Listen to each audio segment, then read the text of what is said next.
Allez, c'est parti pour une nouvelle vidéo sur ma chaîne YouTube. Comme vous le voyez, j'ai la banane, comme tout le temps, mais encore plus aujourd'hui. Pourquoi? Parce que le marché saigne, les amis. Et en fait, j'ai vraiment envie de vous partager que c'est vraiment le comportement qu'il faut avoir si on veut être gagnant dans les cryptos. Il y aura des journées où c'est dans le vert, où on va être content, d'accord. Et généralement, là, c'est plutôt des moments de vendre, même si, bien sûr, on est en bull run, on a nos targets et tout ça, nos cibles, etc. Et on a les journées rouges comme celle-ci, où c'est le moment de nous positionner. Et vous allez comprendre que c'est contre-intuitif, d'accord. Les journées comme aujourd'hui, on a un peu des... Parfois, si on va sur les réseaux sociaux, on peut avoir des scénarios catastrophes, dire « Ah, ça y est, c'est la fin, je me suis bien fait avoir » et vendre par peur. Et il y en a d'autres qui vont saisir cette occasion pour justement acheter au rabais. Et généralement, ceux qui ont les bons comportements, c'est ceux qui ont les comportements à l'inverse de la masse. Donc là, on a une grosse correction, on va aller voir pourquoi. Tout simplement, c'est ceux qui jouent les franjos dans le trading court terme, c'est-à-dire qui vont prendre des stratégies risquées. On a vu dans ma dernière vidéo où je vous ai appris à faire un portefeuille. Franchement, allez voir cette vidéo, elle va s'afficher là ou là, je ne sais jamais. Mais voilà, je vous apprends à vraiment répartir votre risque, à choisir les cryptos par rapport à votre profil, parce qu'il faut vous connaître pour être un meilleur investisseur. Et donc là, dans cette vidéo, restez bien jusqu'au bout, car on va parler de 5 cryptos qui sont redescendus à des niveaux parfait pour un investissement. Donc attention, avant de commencer, bien sûr, comprenez qu'il n'y a aucun conseil en investissement. Il y a juste mon analyse des marchés et ce que je pense de ce qui est bon de faire. À vous, bien sûr, de prendre vos décisions. Si ce n'est pas toujours fait, qu'est-ce que vous faites? Vous n'êtes toujours pas inscrit à ma newsletter. Il y a le lien maintenant à la description. Hier, j'ai envoyé vraiment un super mail avec comme alpha le prochain coup du bull run. C'est quoi le prochain coup du bull run? Vous savez que moi, mon expertise numéro 1, c'est d'analyser les cycles, savoir ce qui s'est passé dans le passé lors des précédents cycles pour essayer de prévoir ce qui se passe maintenant dans notre cycle actuel. Et ça nous réussit plutôt bien. Et donc là, j'ai essayé de vraiment vous partager ce que je pense du prochain coup du bull run. Et voilà, et là aujourd'hui c'est une occasion parfaite pour jouer ce coup à fond. Donc si vous n'avez pas lu ce mail, abonnez-vous. Vous aurez accès à mes outils et aussi aux archives de tous mes anciens mails. Et donc vous pourrez les lire tranquillement chez vous. C'est gratuit, il n'y a que de la valeur. Donc n'hésitez pas, inscrivez-vous à ma newsletter. Allez, on va se retrouver sur mon PC parce qu'on a pas mal de choses à voir. Et mettez un petit like, ça ne vous coûte rien, ça m'apporte beaucoup. Il faut que j'arrête de dire cette phrase. Pourquoi je dis toujours la même phrase? Mettez un like si ça vous chante, si vous aimez ce que je fais. Et abonnez-vous également si vous aimez ce que je fais. Allez, c'est parti, let's go, on se retrouve sur mon ordi. Donc, on se retrouve sur la crypto bubble map. Donc ça, j'aime beaucoup regarder ça parce que ça nous donne un peu le sentiment de marché. Là, on voit que du rouge. Donc on voit, il y a des 10% environ de correction sur le top 100. Donc là, on est sur le top 100 et on est face au dollar. Ce que j'aime bien regarder, c'est face au Bitcoin. Également là-dessus, on voit que c'est pareil. Donc face au dollar, face au Bitcoin, la plupart des cryptos ont perdu de environ 10%, sauf quelques élus. Notre ami BIM, que je vous parle souvent, notre ami Virtual, que je vous parle souvent, notre ami Link, qui fait partie de mes préférés. En tout cas, voilà, bien sûr qu'il ne faut pas être un génie en bull run pour savoir les cryptos qui performent, parce qu'elles performent toutes. D'accord? Ce qu'il faut, par contre, il n'y a pas toutes vont performer de la bonne manière dans le temps et avec un momentum. C'est là que fait la différence parce que en bear market, vous verrez toutes les cryptos descendre, donc c'est pas difficile de dire c'est laquelle qui va plonger. Et en bull run, vu que toutes les cryptos montent plus ou moins, eh bien c'est pas très difficile de vous dire ah celle-là elle va monter, d'accord?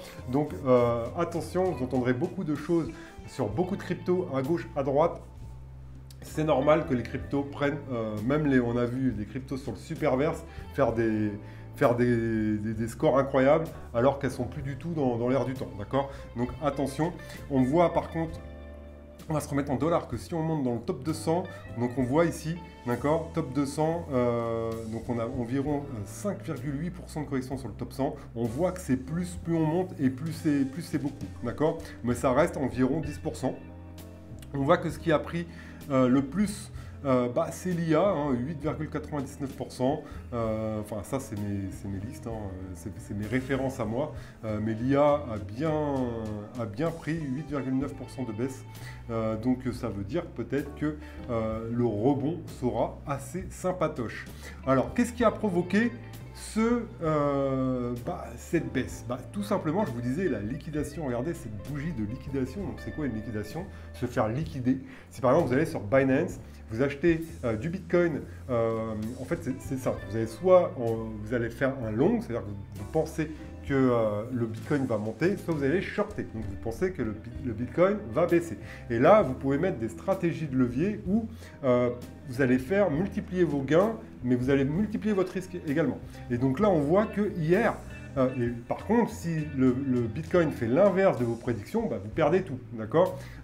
Et donc regardez ici, regardez cette bougie de liquidation énorme. On est surtout allé chercher les optimistes, hein. C'est pour ça que le marché est descendu. On est parti chercher ceux qui pariaient sur le marché à la hausse. Et en fait, c'est ça le truc, c'est que le Bitcoin en ce moment, il bloque à 100 000 $. Et donc le marché, il va chercher la liquidité. Il va chercher ceux qui sont optimistes, les pessimistes. Et à un moment, il va aller d'un côté. Bon, je vous laisse savoir dans quel côté il va aller. Mais là, en tout cas, on a supprimé beaucoup de gens optimistes avec des stratégies de levier importantes. D'accord? Donc, c'est pour ça que Warren Buffett, il dit que ceux qui utilisent ces genres de techniques de trading avec des stratégies très risquées, eh bien c'est comme ramasser des pièces de 10 centimes devant un rouleau compresseur. Donc au début on peut ramasser plein de pièces de 10 centimes, mais il suffit d'un moment d'inattention pour que le rouleau compresseur il vous écrabouille, et c'est vraiment ce qui s'est passé hier. Le marché, c'est son taf, d'aller chercher les gens qui traitent comme ça. Et c'est pour ça que nous, on a vraiment une vision bull run, et que ça ne doit pas nous impacter. Ça ne doit pas du tout nous impacter. Pour le moment, les signaux, ils restent haussiers, rien n'est remis en doute, et on fait juste, on attend. La patience est récompensée pour ceux qui ont une vision comme nous, les amis. Et on voit qu'il y a 2-3 jours, 5 jours, le 5 décembre, il y avait eu énormément de liquidations. La dernière fois qu'il y avait eu une liquidation de ce genre, c'était en août, lors du carry trade japonais, d'accord? La banque du Japon qui avait augmenté ses taux d'intérêt et qui avait provoqué des liquidations en cascade, d'accord? Et là, regardez, je crois qu'on n'avait pas vu une bougie comme ça depuis 2021, l'ancien bull run. Donc c'est pour ça qu'on a vu le marché corriger, mais c'est tout à fait normal et c'est même sain pour le marché. C'est sain de liquider ces gens-là pour, à un moment donné, partir dans un autre sens. D'accord? Donc comme on l'avait vu sur Bitcoin, là, si on met ça, comme on l'avait vu, il y a des gens, regardez, on voit, ça va bien être imagé sur ce graphique. Donc c'est pas quelque chose que je vais voir souvent parce que moi, comme je vous dis, j'ai plus une vision sur le long terme, d'accord? Je ne sais pas ce qu'il veut faire, map peut-être, voilà. Donc là on voit, regardez, donc là on voit que tout ça c'est des murs, et donc là le prix il est là, et donc si on avance ici on va liquider, et si on avance là on va liquider, d'accord? Donc là pour le moment, le Bitcoin il n'arrive pas à passer les 100 000 $, donc ce qu'il va chercher, un moment il va chercher ces gens-là, à un moment il va chercher ces gens-là, d'accord? Donc mais c'est tout à fait normal, tout à fait normal. Au niveau de l'alt season, donc comme je vous le disais, alors je vais reprendre ici en temporalité court terme, d'accord, regardez. Donc ça, je regarde plus trop parce que là on voit qu'on est redescendu, du coup on n'est plus en alt season, is not alt season, on est redescendu à 67% alors qu'on était là-haut, alors que là on était monté, regardez, on était en alt season lors du précédent bull run, on était resté 3 mois et on était redescendu. Là pareil, en 2022, sachant qu'ici, c'est pour ça que j'aime pas trop regarder ces données court terme là. Pourquoi? Parce que regardez, en 2022 on était en bear market ici, on avait commencé le bear market et pourtant on voit cette euphorie, on était en alt season alors qu'on était en bear market. Pareil ici en début d'année, c'était un réveil de marché, c'était pas vraiment la vraie alt season. Moi quand je parle d'alt season, c'est l'alt season qui fait vibrer, d'accord, qui vraiment c'est quelque chose, ça n'a rien à voir avec ce qu'on vient de vivre ici. Là ce qu'on a vu tout simplement, c'est des cryptos revenir dans leur moyenne, d'accord? Car par contre, si on se met ici avec des données annuelles, et vous voyez très bien qu'on est seulement à 43%, d'accord? On est monté à la moyenne, comme je disais, et on est redescendu à 43% à l'heure actuelle. Et si on dézoome, c'est là que c'est très intéressant, c'est qu'on peut clairement identifier les précédents bull runs. Donc là, on n'a pas assez de données pour 2017, mais on voit bien 2018. Là, on voit 2020, l'année du halving, mini-euphorie. Là, on voit 2021, donc c'est celle qui nous a plu. Et là, on voit de janvier, fin 2021, début 2022. Et après, on a eu le bear market. Donc là, on est monté, regardez ici, on est redescendu, mais ça ne change pas trop de ce qui s'est passé là. On était monté. On va voir ici, pour voir si c'était les mêmes niveaux. Voilà, on est monté là, un peu plus haut d'ailleurs, on est redescendu et on a fini par monter. Donc là, c'est très probable que ça nous fasse le même schéma, d'accord? Et en annuel, on n'a jamais été dans une vraie all season de bull run. Les vraies all season se passent que pendant un bull run, un vrai bull run, d'accord? Et c'est ça qu'on attend, c'est pour ça qu'on veut vivre un bull run. C'est vraiment pour cette all season où tous les altcoins vont chercher des nouveaux ATH, des nouveaux records historiques, et c'est vraiment ça qui nous intéresse. D'accord? Donc maintenant, on va se retrouver sur mes graphiques techniques, on va parler de plusieurs crypto-monnaies et on va voir un élément qui montre que finalement, c'est un peu comme ce qui s'est passé lors du précédent cycle. Allez, on se retrouve sur les graphiques.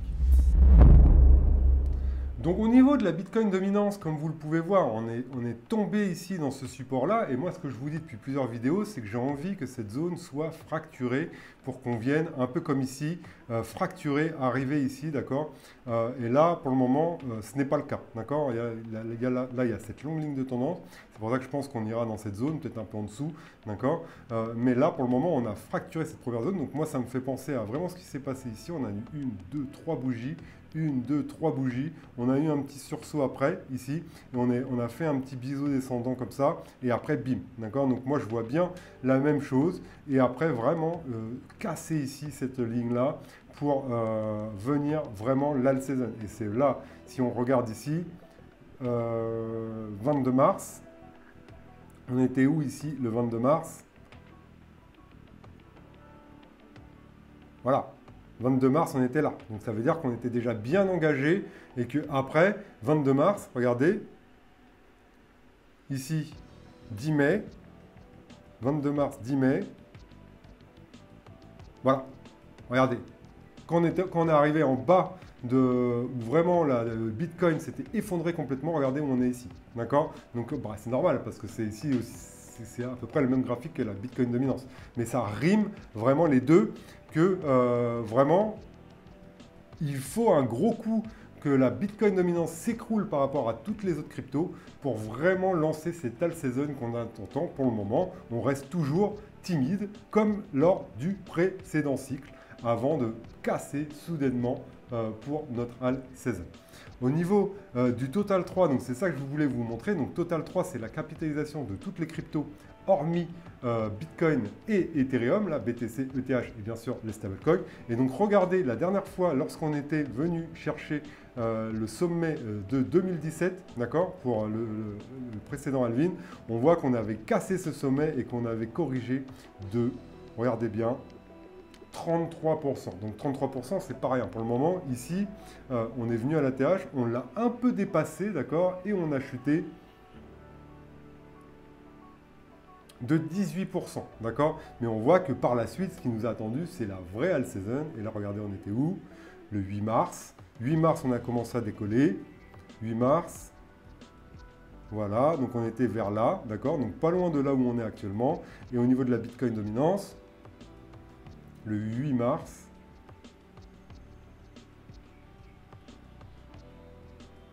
ici. On va zoomer un peu. 8 mars, ici. D'accord? Et donc le 8 mars, voilà, la semaine d'après, c'est là que ça a commencé vraiment à tomber. C'est lorsque on a vraiment cassé cet ATH pour partir, pour ne jamais revenir. D'accord? 1er mars, hop. Donc là, on n'est plus très loin, on est au niveau de ce sommet et là, on attend. Au niveau du Total 2, donc là, on a inclus Ethereum, c'est le même graphique mais avec Ethereum en plus. On voit que bah, du coup, notre zone se diminue avant d'atteindre, pareil, un nouveau sommet historique. On voit que ça s'est passé exactement de la même manière lors du précédent cycle. On était monté à partir des 0,382. C'est vraiment ce que représente ce carré. Hein. Je l'avais fait à partir de 0,382. Et de semaine en semaine, il se rétrécit. Là, on voit qu'on a une semaine rouge, mais elle n'est pas terminée, les amis. Regardez ça. Si on voit ici, d'accord ? On avait fait 32% de moyenne d'écart, d'accord? C'est la semaine d'avant. Et là, pour le moment, elle est rouge. Certes, mais elle vient de commencer, d'accord? Elle a commencé là, hein. Elle a commencé, on est hier. Donc pour le moment, oui, elle a chute, mais ça ne veut pas dire qu'elle ne va pas clôturer dans le vert, d'accord? Pour rappel, pour ceux qui ne connaissent pas trop les graphiques, ici une bougie, d'accord? Vous avez le corps donc, où c'est rempli et vous avez ce qu'on appelle les mèches qui vont en haut et en bas. Donc quand la bougie est verte, c'est que là, par exemple, on a commencé la semaine à ce niveau-là, à 710, et on a fini la semaine en haut. Non, pardon. On a commencé la semaine à 710, on a oscillé sur toute la semaine jusqu'à 848, mais on a clôturé la semaine ici au niveau du corps de la bougie à 784. D'accord? Une bougie rouge, c'est juste qu'on a commencé la semaine en haut. Regardez ici, une bougie rouge, celle-là va être bien expliquée.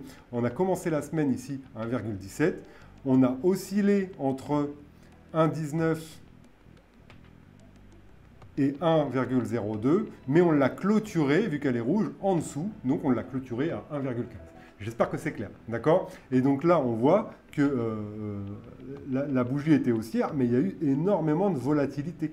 Et si on se met en journalier, là, vous allez bien comprendre.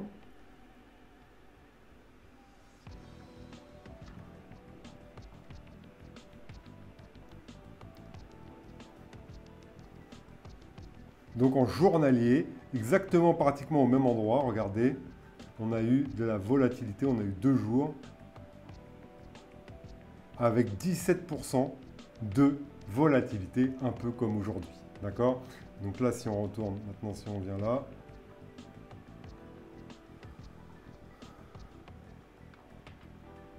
voilà, donc là, on a eu cette première bougie de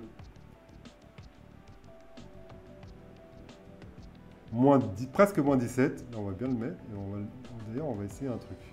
On va essayer un truc pour voir si c'est... Moi, ce genre de truc, j'adore faire ça. Voilà, on va bien le régler maintenant. Bah voilà, c'est exactement dans cette zone-là qu'on a eu les bougies rouges, d'accord? Donc, hop.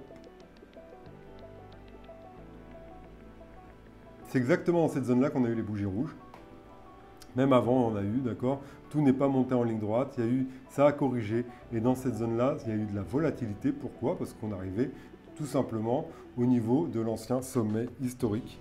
Et donc voilà. Donc ici, on attend. Pour le moment, tout se passe comme prévu.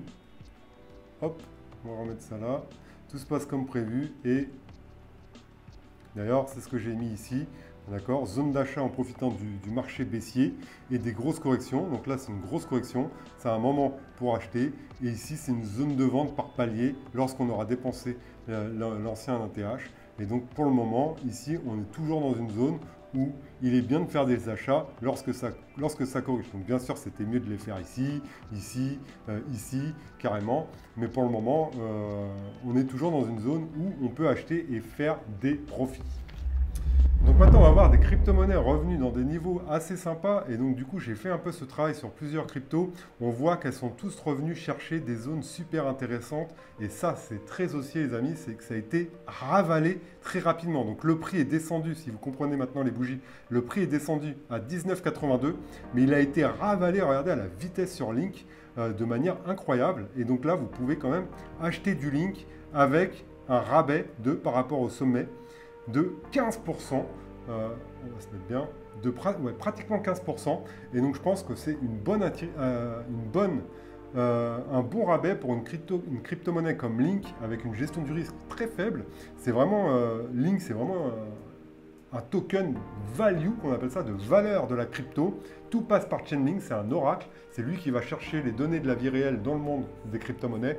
Et donc là, vous pouvez bénéficier de Link avec un rabais de 15%.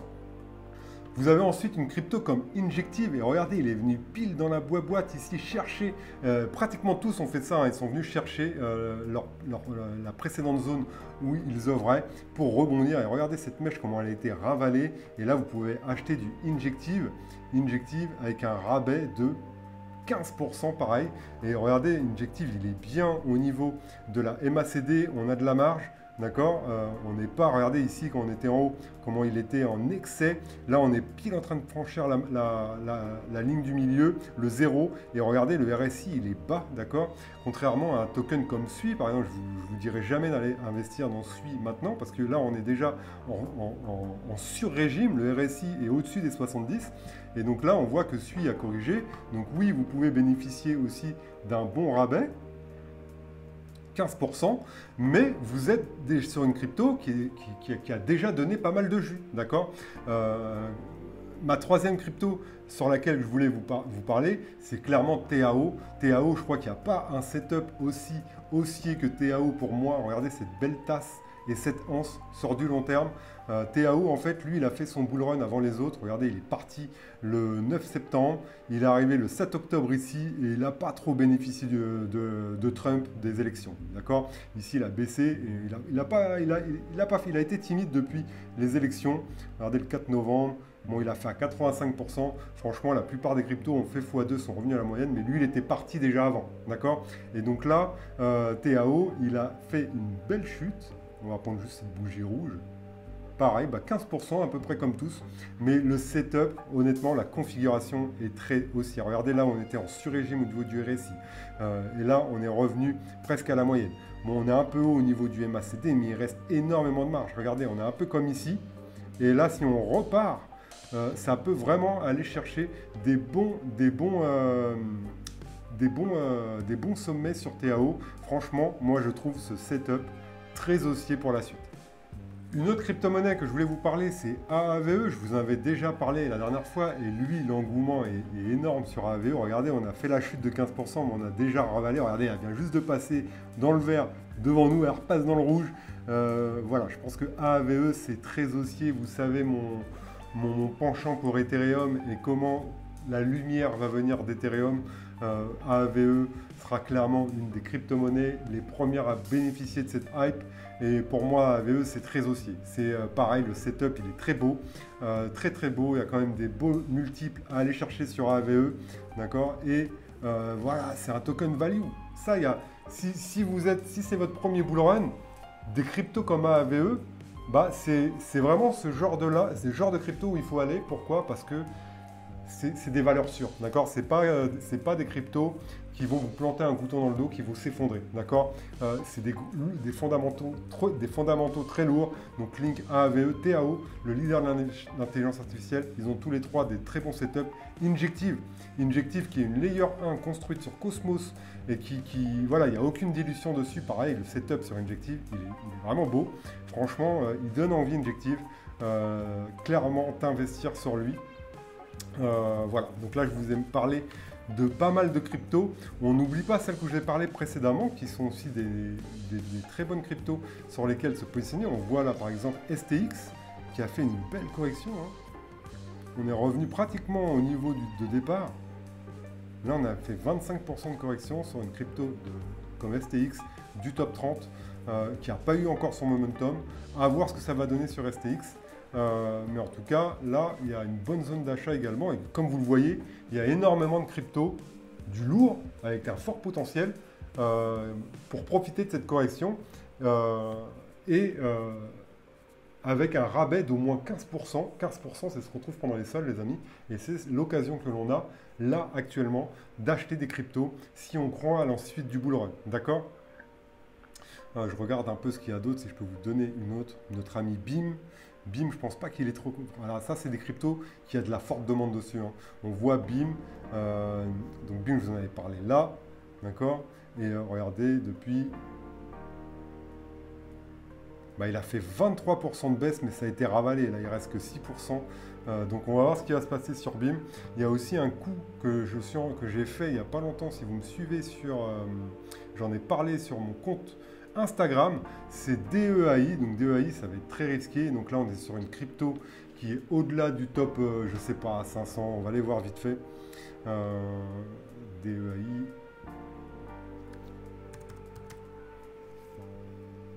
On voit que Virtua, il n'a pas trop corrigé non plus. Donc DEAI, 772e au classement. Il était 500 et maintenant il est 772. Donc c'est très risqué, les amis, très très risqué. Mais DEAI, en fait, il y a eu une très mauvaise news dessus. il y a quelqu'un qui a fait un thread dessus pour dire que c'était un scam, que l'équipe ils faisaient n'importe quoi, qui se servait de la communauté pour dump leurs tokens, etc. Donc en gros, que c'était vraiment une arnaque. Et du coup, ça a provoqué cette grosse bougie alors qu'on était là-haut. On a vraiment été percé ici, on est venu toucher les 0,618. Et là, depuis, on a du mal à récupérer, mais pour moi, on risque de faire une palaïe, d'accord, une palaïe. Donc, je vous en avais parlé, et après, on va finir cette vidéo-là parce que là, c'est long. Donc, je vous avais parlé de palaïe ici, d'accord. Il y avait eu une très mauvaise news. Regardez, on a fait un 415%. Donc, il y a eu une très mauvaise news sur palaïe. Ça a chuté. Et c'est ça la crypto, en fait. C'est que on est bercé par les news, les bonnes, les mauvaises. Donc, il y a une très mauvaise news. Moi, je savais le potentiel de palaïe. Je savais que potentiellement, ça pouvait se retourner et j'ai acheté vers là, d'accord. J'ai revendu à 0,26. J'ai revendu ici, là où il y a le trait, d'accord. Pourquoi? Parce que j'avais pas de confirmation que ça pouvait aller plus haut. Mais celui qui aurait tenu ce coup-là, il aurait fait un x4, d'accord, tranquille. Moi, je suis sorti à x2 pour réallouer sur une autre crypto. C'est pas parce que je veux pas être sur Palaï, mais je trouve qu'il y a d'autres projets plus intéressants que lui sur lequel investir. Mais c'était un super coup à faire. Pourquoi? Parce que je voyais pas Palaï mourir maintenant. Je voyais plus le voyait plus rebondir. Et c'est ce qu'il a fait, d'accord. Souvent, il y a des news qui agissent comme un signe noir. Et après, la crypto rebondit, elle se justifie, elle met des preuves, elle fait tout ça. Et du coup, ça relance la machine. Donc, pour le moment, moi, j'ai pris position sur DEAI. D'accord. On voit, attends, je vais juste voir combien de temps ça a duré le FUD. Ce qu'on appelle un FUD. Hein. On appelle ça un FUD. Donc, on voit qu'on est là, il y a eu la grosse bougie. D'accord. Le 12, 1, 2, 3, 4, 5, 6, 7, 8, 9, 10, 11, 12, 13, 14, 15. On est resté 15 jours, 16 jours dans cette zone. Cette zone sous-capitalisée. Et après, bim, on est remonté, d'accord. Et donc, sur DEAI, il peut se passer la même chose. Moi, je crois au projet, je crois en l'équipe. Donc, j'ai pris le coup. C'est quand même une crypto avec un bon fondamental dans le secteur de l'intelligence artificielle, des agents IA et du DePIN. Et donc pour moi, j'ai joué le coup. Attention les gars, c'est très risqué. Il est où DEAI? Il est là. C'est très risqué parce que c'est un projet qui est au-delà, comme vous l'avez vu, qui est dans le top 700. Donc on n'a aucune certitude de sa faculté à rebondir. Mais moi, j'ai doublé ma mise ici. J'avais ma mise ici. Enfin, je sais pas, moi, je pense que j'ai acheté. Ça fait longtemps que j'ai du DEAI. Donc là, j'étais, je pense, à l'équilibre quand ça a chuté. J'ai racheté la même position. J'ai doublé ma position ici. Parce que pour moi, c'était un coup en or. Vers les 0,50 et quelques. Peut-être 55, 56. Donc j'ai doublé. Donc pour le moment, je suis en positif. Mais on est toujours, regardez, sous ce canal. Dans lequel évolue DEAI depuis maintenant septembre 2024. D'accord. On a évolué là, dans ce canal, on a touché le haut ici, on a eu la mauvaise news, on est parti chercher le bas. Donc moi, je vois bien maintenant toucher le haut. Donc mon PC a décidé de s'arrêter. Je vais aussi arrêter cette vidéo. J'espère que vous avez appris des choses. N'hésitez pas à me mettre en commentaire si vous voulez que j'aborde des sujets particuliers dans les prochaines vidéos et de me mettre un petit like si vous avez aimé ce contenu. Et surtout, abonnez-vous à ma newsletter. Je vous rejoins un mail, les amis, très rapidement pour vous parler de quelque chose qui devrait vous intéresser. Allez, merci d'avoir regardé cette vidéo et je vous dis à très bientôt.